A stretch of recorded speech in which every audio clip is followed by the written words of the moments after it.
बिस्मिल्लाहिर्रहमानिर्रहीम। दीन स्पीचेस के मौजूद नाजरीन, अस्सलाम वालेकुम।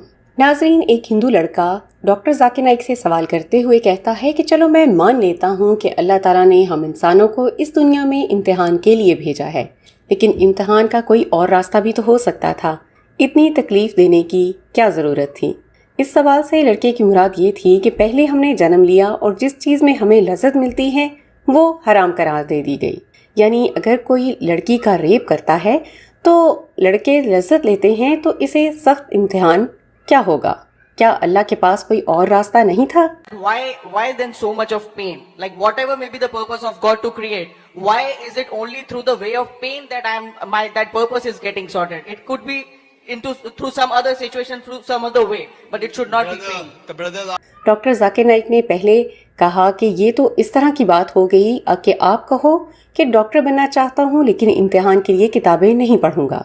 इसके अलावा डॉक्टर जाकिर नाइक ने एक और खूबसूरत बात कही कि चलो अगर मैं आपसे कहूँ कि मैं आपको दो मिनट तक तकलीफ देता हूँ, उसके बाद दुनिया में चाहो जो भी वो आपको मिलेगा, तो क्या आप वो लोगे? लड़के ने जवाब में बोला, जाहिर है कि मैं इसकी खातिर 2 मिनट की तकलीफ बर्दाश्त कर ही लूँगा। सब तालियां बजाने लगे और इसी बात का फ़ायदा उठाते हुए डॉक्टर जाकिर नाइक ने कहा कि बिल्कुल उसी तरह ये दुनिया उस आखिरत के लिए 2 मिनट का इम्तिहान है और ज़िंदगी आखिरत के मुकाबले में 2 मिनट की भी नहीं है। तो फिर क्यों ना हम ये छोटी सी उम्र कुर्बान कर लें? And if you undergo pain, for example, if I tell you that, brother, I will give you pain only for 2 seconds, and after that, whatever you want in the world, I'll give you. Whatever you want, a mountain of gold, I'll give you.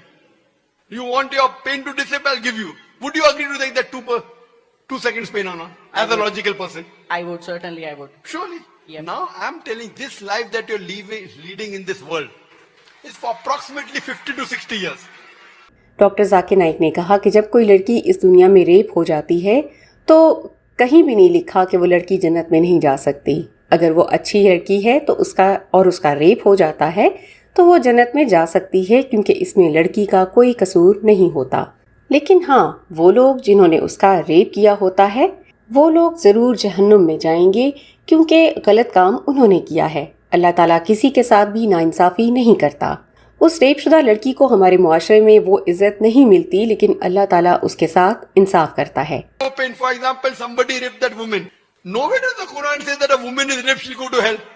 And if she was not the cause of the rape, and if somebody troubled her, she may go to Jannah. So the pain, so if someone says that if the girl is raped, yeah, she may be looked down upon. In the year after, she'll go to Jannah.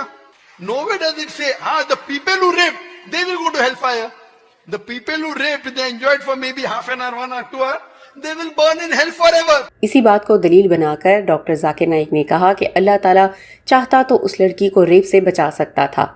इस बात पर लड़की ने भी कहा, हाँ, मैं भी यही जानना चाहता हूँ। डॉक्टर जाकिर नाइक ने अपनी बात जारी रखी और कहने लगे कि अगर अल्लाह ताला इस लड़की को बचा लेता है और इस तरह हर शख्स को गुनाह से बचाए रखे तो फिर इम्तिहान कैसा हुआ? एक और मिसाल भी दी कि जब लोग इम्तिहान में बैठे होते हैं तो किसी को जवाब नहीं आता तो टीचर चाहे तो इम्तिहान में पास करवा सकता है, लेकिन फिर इम्तिहान कैसा हुआ? उस सवाल का जवाब बताकर उस तालिब इल्म के लिए आसानी तो पैदा कर सकता है, लेकिन वही बात हुई कि फिर इम्तिहान तो ना हुआ। The teacher has taught in the classroom. Now during the examination, the teacher is supervising and the student is adding 2 + 2 = 5. The teacher can say, hey boy, don't write 5, write 4. But if the teacher objects, won't the others object? If God wants, he can easily prevent the rape. It's easy for him, kun fayakun. But he lets it happen, and the person who has caused the pain, he will punish him, and the person who's just will put him to heaven. इस बात को रद्द करते हुए हिंदू लड़के ने कहा कि टीचर हो या फिर कोई और इंसान, उसके लिए अपनी हुदूद हैं। उस हुदूद में रहकर ही इम्तिहान को सेट करते हैं। लेकिन अल्लाह ताला तो हर इल्म रखता है, उसकी कोई हुदूद नहीं है, तो वो कैसे इंसान से इम्तिहान ले सकते हैं? अल्लाह ताला से कोई पूछने वाला नहीं है। वो अपनी मर्जी से किसी को भी जन्नत या दोज़ख में दाखिल कर सकते हैं। Okay, like you said about the test, okay? Human beings have limitations, and we as a teachers, or maybe like our teachers would have created those tests because they have the limited knowledge, and through that limited knowledge they want to play with that limited knowledge and make sure that our children or like our juniors are becoming better human beings. God does not have any limitation. Doctor Zakir Naik ने कहा कि चलो अगर आपकी बात मान लेते हैं और फर्ज करो टीचर तमाम लोगों को इम्तिहान के बगैर पास करें तो वो तालिब इल्म अगर डॉक्टर बन जाते हैं तो वो मरीजों का इलाज करने के बजाय उन्हें मारना शुरू कर देंगे। फिर इल्ज़ाम तो टीचर पर ही आएगा कि कैसे डॉक्टर बनाया है। अगर तमाम इंसान जन्नत में जाएं और कोई इम्तिहान ना हो तो फिर इंसानों और फरिश्तों में कोई फ़र्क नहीं रहेगा, क्योंकि फरिश्ते भी अल्लाह की मर्ज़ी के खिलाफ कुछ नहीं करते, क्योंकि उनकी ख्वाहिश आज़ाद नहीं है। तो फिर आज़ाद ख्वाहिश हमें दी गई है। If you want to become medical, like everyone who passes the medical examination, teacher will pass. Then these doctors will, instead of treating the patients, will start killing the patient.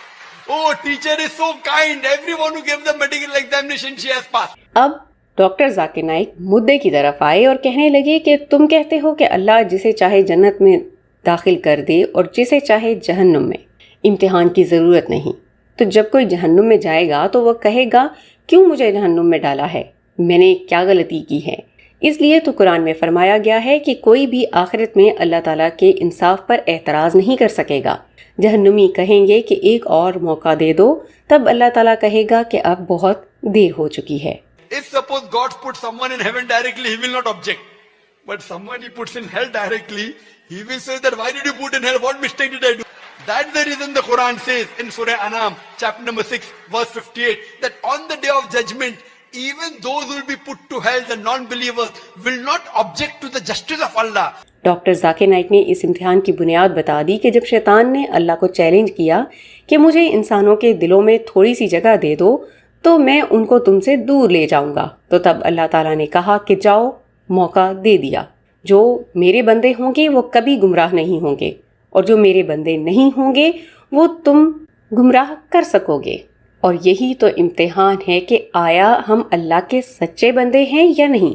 Iblis, the Satan, he challenged Almighty God that give me little place in the heart of the human being, I will deviate him. So Almighty God says, all those who are my followers, you will never be able to deviate. Those who are not my followers, you will be able to deviate. So this is the test. नाज़रीन, आखिरत में हमारे अज़ा हम पर गवाही देंगे कि कौन कौन से गुनाह हमसे कराए गए हैं। हमारी ज़बान को ताला लग जाएगा, सब कुछ आईने की तरह साफ हो जाएगा, कोई भी किसी भी चीज़ पर एतराज़ नहीं कर सकेगा। सिर्फ रिक्वेस्ट कर सकेंगे कि एक और मौका दिया जाए, तब बहुत देर हो चुकी होगी। अल्लाह ताला हम सब पर रहम फरमाए, आमीन। उम्मीद करते हैं आप डॉक्टर जाकिर नाइक के इन जवाबात से ज़रूर मुतमईन हुए होंगे। इसी तरह की ईमान अफरोज़ वीडियोस के लिए आप सब्सक्राइब कीजिए हमारा चैनल दीन स्पीचेस। हम मिलते हैं आपसे अगले वीडियो में। अपना ख्याल रखिए। अल्लाह हाफ़िज़।